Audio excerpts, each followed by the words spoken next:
PTI ने इस्लामाबाद एहतजाज में कारकुनों की मुबैना अमवात की जुडिशल इंक्वायरी का मुतालबा कर दिया। उमर अयूब ने दावा किया है कि उन पर कातिलाना हमला हुआ। शेख वकास अकरम ने इल्जाम आयद किया कि हुकूमत ने पुरअमन मुजाहिरीन पर फायरिंग कराई। इस्लामाबाद में कारकुनों पर मुबैना तशद्दुद के खिलाफ खैबर पख्तूनख्वा में 3 रोज़ा सोग मनाया जा रहा है।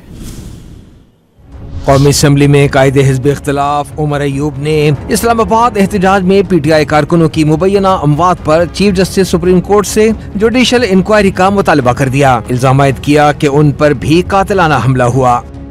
यहाँ पे मैं डिमांड करता हूँ, रिक्वेस्ट करता हूँ चीफ जस्टिस ऑफ पाकिस्तान जनाब याहिया अफरीदी साहब से कि एक जुडिशल कमीशन बनाए और उस पर ये इन्वेस्टिगेट करें कि निहत्ते शहरियों पे जो फायरिंग हुई वो किन वजूहात की वजह से हुई, वो क्यों हुई, किसने वो अथॉरिटी दी कि इतनी ज्यादा अमवात हो।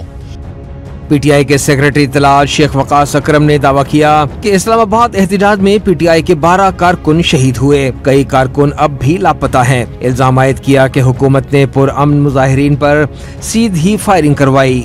12 नाम आपसे इसलिए शेयर किए हैं कि इनके जनाजे, इनकी वीडियोस, जो इनको गोलियां लगी वहां पे मौके पे डी चौक के इर्द गिर्द, वो सारी वीडियोस, वो सबूत इनके मौजूद है। जो तुम्हारे बलोचिस्तान में करारदाद लाने से पीटीआई बैन हुई ना, तो इंशाल्लाह फिर हमारे केपी के अंदर करारदाद लाने से फिर नून लीग और पीपल्स पार्टी को भी बैन होना पड़ेगा और हम लेके आएंगे अब ये करारदाद।